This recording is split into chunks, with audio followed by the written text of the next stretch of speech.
बहुत सारे लोग हैं जो तरह तरह के फ्रॉड कर रहे हैं। कोई है छोटे लेवल पे कर रहे हैं, कुछ हैं जो बड़े लेवल पे कर रहे हैं।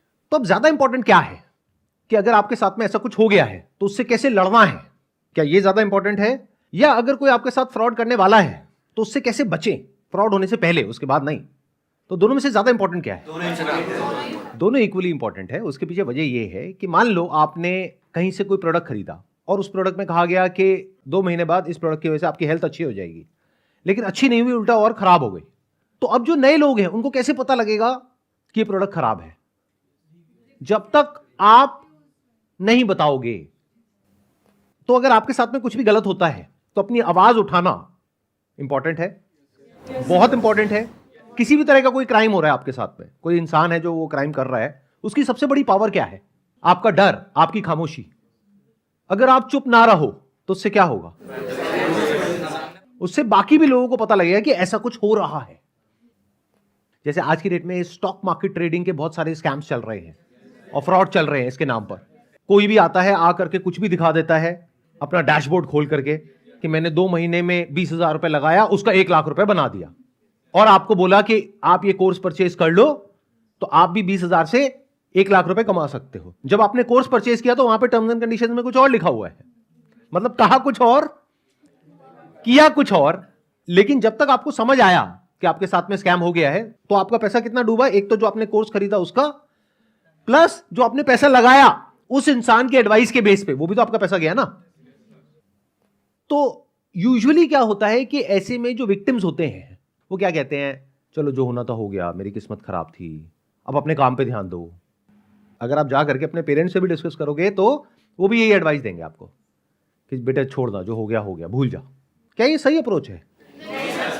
एक है जो आपके आसपास वाले आपको कह रहे हैं, आपकी फैमिली आपको कह रही है, आपके फ्रेंड्स आपको कह रहे हैं, या आपको भी अंदर से जो आपका डर है वो आगे बढ़ने से रोक रहा है। वो कह रहा है छोड़ो ना, क्या पड़ा है इसमें, जो होना था हो गया, अब आगे बढ़ो। तो क्या ऐसे में आगे बढ़ना सही अप्रोच है या उस इंसान से लड़ना सही अप्रोच है?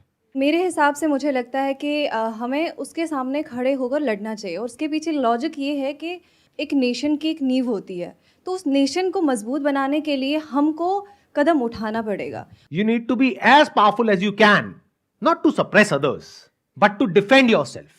आपको लड़ना सीखना ही पड़ेगा इस दुनिया में अगर सरवाइव करना है तो। ये दोनों आना चाहिए, लड़ना भी और अपने आप को डिफेंड करना भी। अगर दोनों में से एक भी आपको नहीं आता है तो दुनिया आपको अपने बेनिफिट के लिए यूज करती रहेगी और आप एक डोरमैट की तरह पड़े रहोगे जहां पर कोई भी आएगा और आपको यूज करके आगे बढ़ जाएगा। आपको क्या लगता है कि सिर्फ एक इंसान आपके साथ में लाइफ में कुछ ऐसा करेगा? अगर आप एक बार चुप हो गए तो आगे भी अगर आपके साथ में कुछ होगा तो क्या आप अपनी आवाज उठाओगे? नहीं। तो आप कैसे बन जाओगे? एक डरे हुए इंसान जिसके साथ में कुछ भी हो रहा होगा और आप चुपचाप बैठे रहोगे। इसलिए दोनों चीजें जरूरी हैं। एक, अपने आप को ऐसा बनाना कि कोई आपको बेवकूफ ना बना सके। दूसरा, कि अगर किसी ने आपके साथ में धोखा कर दिया है तो उससे लड़ना सीखो। डरते क्यों हो?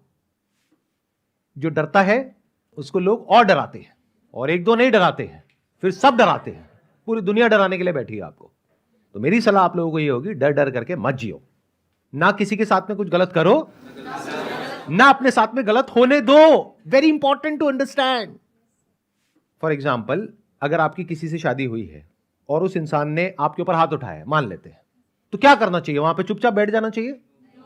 क्योंकि अगर वो एक बार हुआ है तो बार बार भी हो सकता है और होगा अगर आपने आवाज नहीं उठाई तो। अभी आवाज उठाने की ताकत आती कहां से है? क्या एकदम से आ जाती है? क्या कोई मां के पेट से लेकर के पैदा होता है?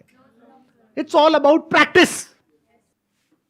अगर जिंदगी में जो छोटी छोटी लड़ाइयां हैं उन्हीं को लड़ने का आपके अंदर दम नहीं है, तो कभी कोई बड़ी लड़ाई आपके सामने आ गई तो क्या खाक लड़ोगे? आपने कुछ भी गलत नहीं किया, अभी भी आप आवाज उठाने से डर रहे हो या कुछ भी करने से डर रहे हो, बैठ करके रो रहे हो, तो कल को एक्चुअल में आपके साथ में कुछ बहुत गलत हो रहा होगा और आपको कोई बहुत बड़ा स्टेप उठाना पड़ेगा। उठा पाओगे? तो क्या ऐसे बनना चाहते हो, या फिर ऐसे कि अगर मैं सही हूं तो सामने वाला कोई भी है, कितना भी ताकतवर है, जो कर सकता है कर ले, मैं नहीं डरता? ऐसे बनना चाहते हो? तो ऐसे कैसे बनोगे जब जिंदगी में बहुत सारी छोटी छोटी लड़ाइयां आपने लड़ी होंगी? तभी तो लड़ पाओगे ऐसे लोगों से, क्योंकि ऐसी लड़ाई में ये लोग हर तरह का दाव पेच यूज करेंगे। जब आपकी जिंदगी में कोई बड़ी लड़ाई आएगी और सही और गलत की लड़ाई होगी, तो जब सामने वाला इंसान आपके ऊपर हर तरह के दाव पेच यूज कर रहा होगा, तो आपको पता होना चाहिए कि अच्छा अगर उसने ये किया तो इसका क्या सोल्यूशन है, ये किया तो इसका क्या सोल्यूशन है, ये किया तो इसका क्या सोल्यूशन है। वो कैसे होगा? जब ये 3 अलग अलग लड़ाइयां पास्ट में आप लड़ चुके होगे, फिर फ्यूचर में आप नहीं चाहते थे किसी से लड़ना, लेकिन वो लड़ाई आपके सर पे आ गई। अब उसमें पास्ट में जो भी कुछ हुआ आपके साथ में, वहां से आपको कुछ एक्सपीरियंस हुआ, वो सारा एक्सपीरियंस काम आएगा अब इस बड़ी लड़ाई को लड़ने के लिए। तो अब आपको समझ आ रहा है कि अगर आपके साथ में कुछ गलत होता है और आप आवाज नहीं उठाते हो या कुछ नहीं करते हो, तो वो औरों के साथ में गलत नहीं हो रहा है, सबसे पहले आपके खुद के साथ में गलत हो रहा है। फॉर एग्जाम्पल, ये जिसकी मैं बात कर रहा हूं, स्टॉक मार्केट स्कैम, कितना आसान है। सोचो कि वो इंसान है जो कि सेबी रजिस्टर्ड नहीं है, आपको जाना है सेबी में कंप्लेंट करना है। पहले ईमेल के थ्रू करनी है, अगर रिस्पॉन्स आ गया तो बहुत बढ़िया है, नहीं आया तो लेटर लिखो।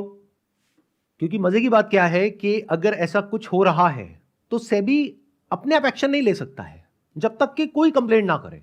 और आपको यह भी लगेगा अंदर से कि एक इंसान के कंप्लेंट करने से क्या होगा।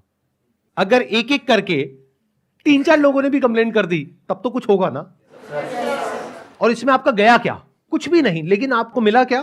क्या मिला बताओ?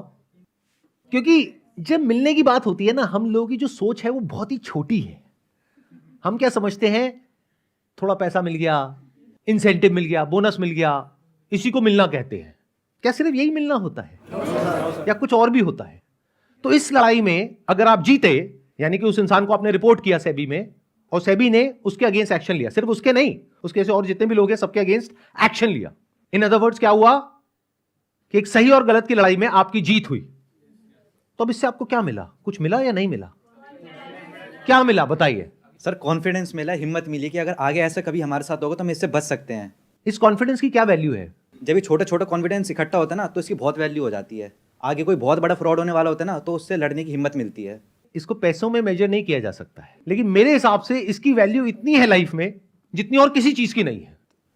सर हमारे फादर या हमारे मॉम को ये कौन बताएगा कि इस तरह फाइट बैक करने से लाइफ अच्छी होती है। फॉर एग्ज़ाम्पल मैं अपने होम टाउन से यहाँ दिल्ली स्टडी के लिए आया, तो मेरे दादाजी ने कहा कि बेटा सारे से बच के रहना, मतलब फ़ाइट नहीं करना, अपनी लाइफ को अच्छे से रखना। और वो है कि मतलब आप ज़्यादा एग्रेसिव मतलब आप मत होना। अगर कुछ हो रहा है तो जस्ट उसको आप मतलब बियर करो और आप हट जाओ वहाँ से। पर आपका सेशन अटेंड करने के बाद ये मोटिवेट होता है कि नहीं, फाइट बैक होना चाहिए। देखो मेरी बात को ध्यान से समझ लेना, Yes, sir. इसका गलत मतलब मत निकाल लेना। Yes, sir. इसका मतलब ये नहीं है कि आप कहीं भी सड़क पे कहीं भी कोई भी कुछ भी कर रहा है तो पहले ही बहुत एग्रेशन है सड़कों पे, आप जा करके और एग्रेशन बढ़ा दो मेरा ये सेशन देख करके कि तूने मेरी गाड़ी को टच कैसे किया, बाहर निकल। सर एक मैं बात ये और- नहीं कह रहा हूं, मैं क्या कह रहा हूं, छोटी मोटी जो चीजें हैं उसको इग्नोर करो, छोटी मोटी लड़ाइयां हैं उसको इग्नोर करो।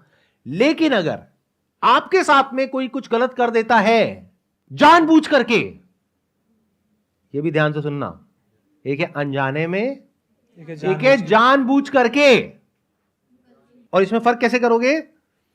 एक बार अगर किसी ने आपके साथ में कुछ गलत किया तो वो गलती है, लेकिन अगर बार बार किया तो माइंडसेट है एक झूठ बोला, फिर दूसरा बोला, फिर तीसरा बोला, फिर चौथा बोला, आपको फंसा दिया एक ट्रैप में, तो ये क्या है? इसको फ्रॉड बोलते हैं। तो अगर कभी ऐसा कुछ हो आपके साथ में तो आपको लड़ना आना चाहिए, वो भी पीसफुली और legally. For example, as consumer अगर आपके साथ में कोई फ्रॉड होता है तो आपको क्या लगता है गवर्नमेंट की तरफ से कितने ऑप्शंस हैं आपके लिए जहां से कि आप उस फ्रॉड को रिपोर्ट कर सकते हो? इन चीज़ों के ऑप्शंस तो बहुत है, पर हम लोगों को पता नहीं होता। अब जैसे कोई कंज्यूमर के साथ फ्रॉड हो जाए तो ज़्यादा से ज़्यादा क्या होगा, कंज्यूमर फोरम में चले जाएंगे या फिर पुलिस स्टेशन चले जाएंगे, इसके अलावा और कोई पता ही नहीं है। अच्छा, ये पता लगाना कितना मुश्किल है कि कितने ऑप्शंस अवेलेबल हैं? क्या ये बहुत मुश्किल है या आसान है? या बहुत आसान है? मोबाइल पे गूगल को खोलो और जा करके ये ऑप्शंस ढूंढो। कंज्यूमर्स के लिए बहुत सारी हेल्पलाइंस हैं जहां पर आप फोन कर सकते हो, ऑनलाइन कंप्लेंट्स कर सकते हो। डिपार्टमेंट ऑफ कंज्यूमर अफेयर्स की अगर आप वेबसाइट पे जाओगे, उन सबके ईमेल आईडीज अवेलेबल हैं। अगर आपके साथ कोई छोटा फ्रॉड हुआ है तो आपको देखना पड़ेगा कि उसकी गवर्निंग बॉडी कौन सी है। जैसे स्टॉक मार्केट है तो सेबी है। ऐसे ही अगर मान लो कोई ऐसा फ्रॉड आपके साथ में हुआ है जो अकेले आपके साथ नहीं हुआ है और भी बहुत सारे लोगों के साथ में हुआ है, तो उसके लिए EOW है, इकोनॉमिक ऑफेंसेस विंग, यानी हर स्टेट में पुलिस का एक अलग डिपार्टमेंट है इस तरह के क्राइम्स को हैंडल करने के लिए। बट इस सब के बारे में आपको कुछ पता ही नहीं है। तो प्रॉब्लम यह नहीं है कि आप क्या कर सकते हो क्या नहीं, प्रॉब्लम यह है कि अवेयरनेस ही नहीं है। और मजे की बात क्या है कि यह बात अगर आप करते आज से 50 साल पहले, जब इंटरनेट नहीं था, तो समझ आ जाता कि हां ठीक है, इस सब के बारे में आपको कैसे पता लगेगा। आज की डेट में सब कुछ अवेलेबल है at your finger tips, on your mobile phone. ये सारी इंफॉर्मेशन अवेलेबल है पब्लिकली, कोई भी उसको एक्सेस कर सकता है। मतलब गवर्नमेंट के किसी भी डिपार्टमेंट की किसी भी वेबसाइट पे आप जा करके देख सकते हो कि कौन कौन लोग उस डिपार्टमेंट में एक पर्टिकुलर पोजीशन पर हैं, और उन सबके ईमेल आईडीज हैं, उन सबके एड्रेसेस हैं, उन सबके फोन नंबर्स हैं। तो चाहो तो बहुत कुछ कर सकते हो। एक कहावत है, नो पेन नो गेन। ये बिल्कुल ऐसा है कि आपको अच्छी बॉडी चाहिए, बट जिम में जाने में दर्द होता है, रोज एक लड़ाई होती है आपकी लोहे के साथ में। ये लड़ाई नहीं चाहिए, दर्द नहीं चाहिए, लेकिन बॉडी चाहिए। बिना लड़े नहीं होगा, रोज लड़ना पड़ेगा इस छोटी छोटी लड़ाई को, तब जाकर के एक दिन कोई बड़ी जीत आपको मिलेगी।